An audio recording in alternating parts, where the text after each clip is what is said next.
Mais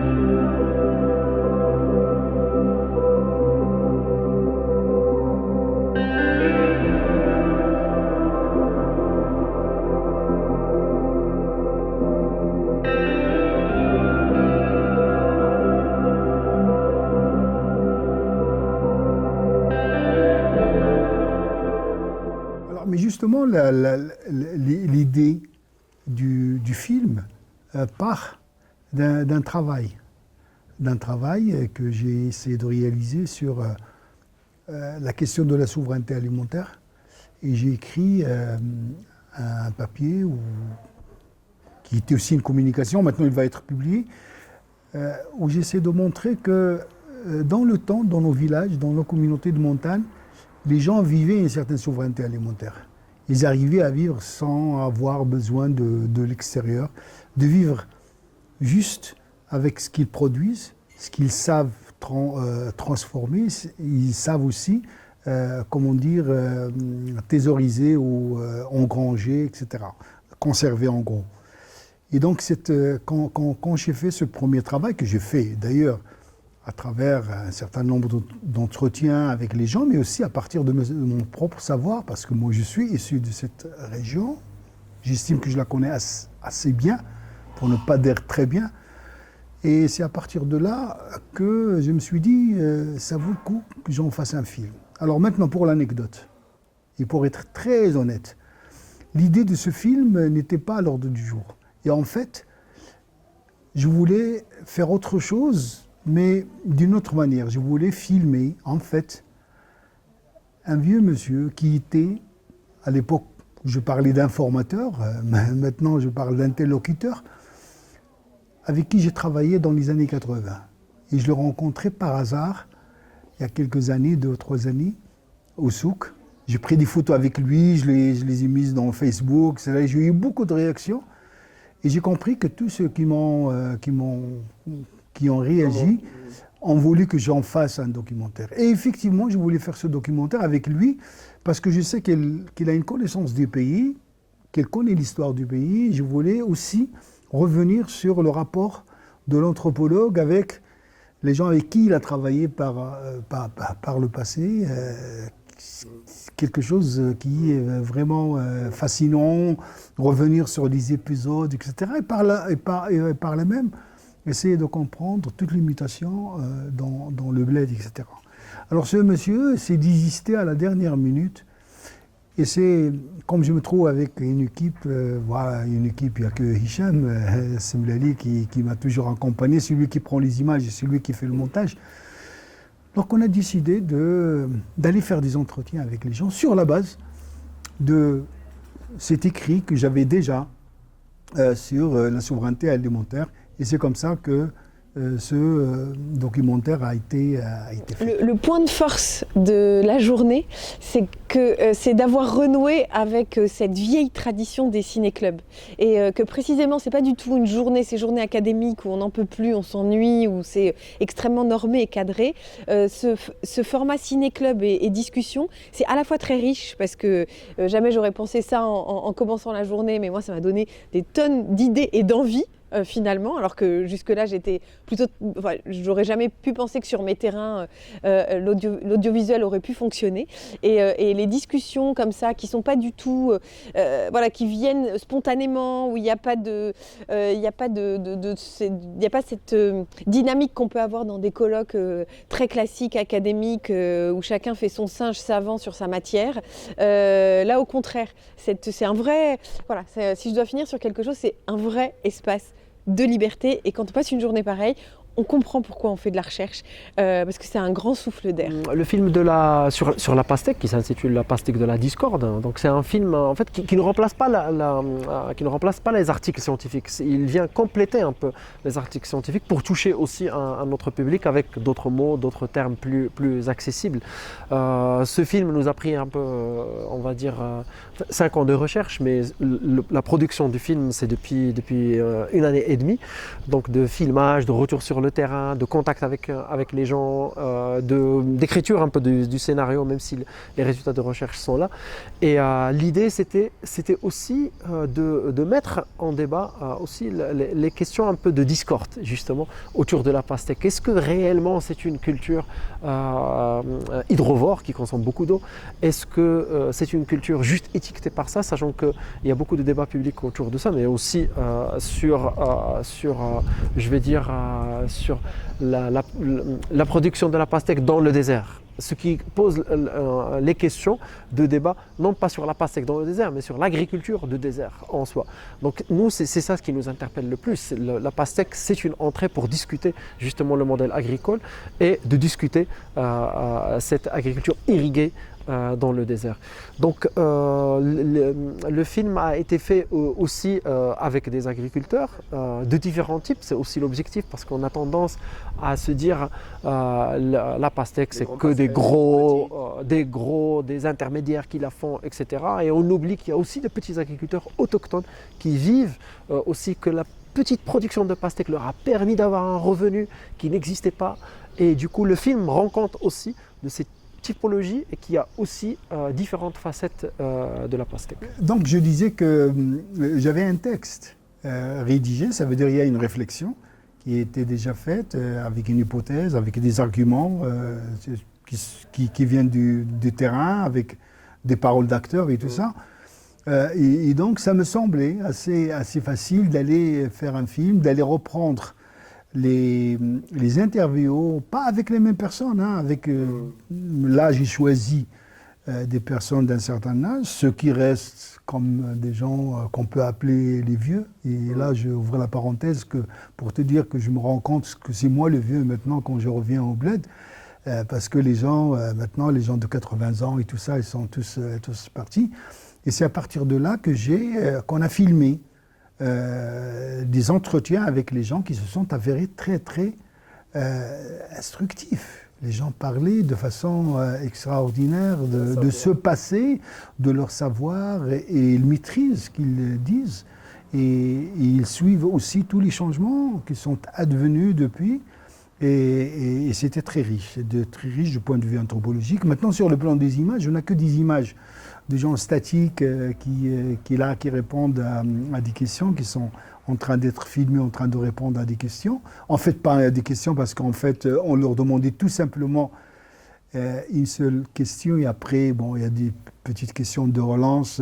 Est-ce que vous arriviez à vivre de votre propre production à l'époque? C'était ça la question. Et puis des petites questions de relance. Et puis il y avait des retours pour essayer d'illustrer les propos. Et je sais qu'il y a beaucoup de gens qui ne sont pas pour ce genre d'approche, c'est-à-dire des gens qui parlent et puis des images qui arrivent qui s'interposent pour éclaircir le propos, mais c'est comme ça qu'on a travaillé. Sauf qu'on l'a fait à plusieurs reprises. C'est-à-dire avec Hicham, on est retourné plusieurs fois, on regarde ce qu'on a, on s'est dit... Alors, si dans les saisons aussi, vous avez oui, on a 3 saisons. Oui, on était un peu partout, mais ce qui est aussi dans le film, c'est ce qui m'a semblé aussi intéressant, c'est qu'on a eu recours à des images et même à des vidéos qui sont faites par les locaux. Donc ils nous ont envoyé ces images et on a essayé de les améliorer un petit peu, de les présenter, etc. Donc il y a cet aspect.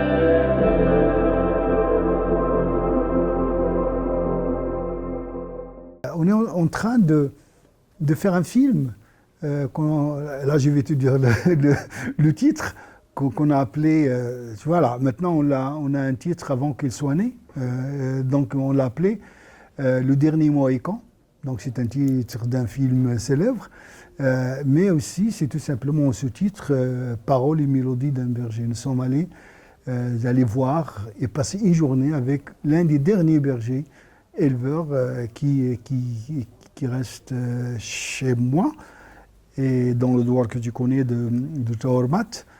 Et on a passé une journée avec lui, et là on est parti, mais vraiment sans idée préconçue. Et là, il y avait des interactions, il y a le Hicham qui me posait des questions, j'essaie de lui expliquer la procédure, comment on va faire, simplement qu'on n'a pas de scénario, qu'on va aller à la chasse, qu'on va essayer de discuter avec les gens. C'était très intéressant parce que les gens étaient là et ils ont joué le jeu et ils ont participé à la mise en scène. Ça, c'est quelque chose de... Ils ont imposé un certain nombre de choses. Par exemple, quand on veut filmer le berger, parce qu'il est joueur de flûte aussi, etc., il nous dit non, c'est pas comme ça. Normalement, quand il joue, il se met sur une pierre, etc. Ils sont vraiment dans la mise en scène, etc. Et même, c'est eux qui te guident. Et même que Hamdan, que tu connais, le poète, a composé un poème pour la circonstance en disant dans le poème que nos voilà montagnes nous sont venus voir le berger qui s'appelle tel, etc. On le voit dans sa réclusion, etc. Il commence à faire toute une tirade sur ça. Et on ne peut pas ne pas mettre ce poème, il est intégré dans le film. Et donc voilà, il y a cette interaction avec les gens, mais c'est venu comme ça, c'est pas voulu. C'est-à-dire, la caméra, il est là, comme disait Godard, c'est la caméra qui est stylo. On était en train d'écrire avec les images qu'on a pu filmer et prendre cette journée-là. Et on a partagé, bien sûr, le repas, toutes les choses qu'on va partager pendant une journée avec un berger et tous les gens qui nous ont accompagnés. Et c'était très intéressant parce qu'il y a quelqu'un qui s'est arrêté et me dit, tu sais, c'est Mohamed, ça fait 20 ans que je n'ai pas mis les pieds dans cette région. Et donc c'était une occasion pour lui de remonter. C'est pour dire tout simplement comment cette activité d'élevage a été délaissée, a été mal vue, alors que le berger éleveur nous a démontré, par calcul économique, que c'est rentable.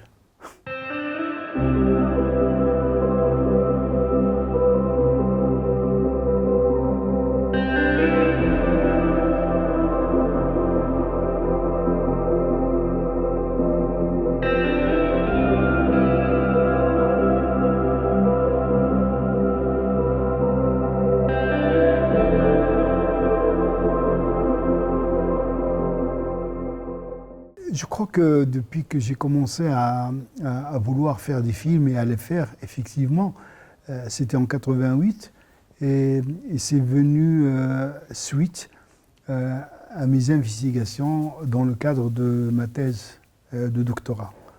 Et donc j'ai travaillé pendant 5, 6, 7 ans, je crois, sur un terrain qui est l'Okaïmden, et j'ai suivi la transhumance plusieurs fois de suite. Et j'ai commencé à voir clair dans ma thèse et à voir clair dans ce moment qui s'appelle la transhumance à l'Okaïmeden. Et donc je me suis dit que je dois faire un film sur ça. Et on n'était pas très loin de l'époque où nous étions encore dans les ciné-clubs, où nous accompagnions encore nos amis dans la réalisation, Saj Saibi, tout ça, dans la réalisation du film. Et donc la première des choses, c'est que je me suis toujours dit qu'une thèse de 300 pages, les gens ne vont pas la lire. Et tout le monde ne va pas la lire. Ceux qui vont la lire, ceux qui sont intéressés, ou ceux qui ont besoin de bibliographie, ou d'alimenter leurs propres travaux, etc., ou les comparer, ou les critiquer, etc.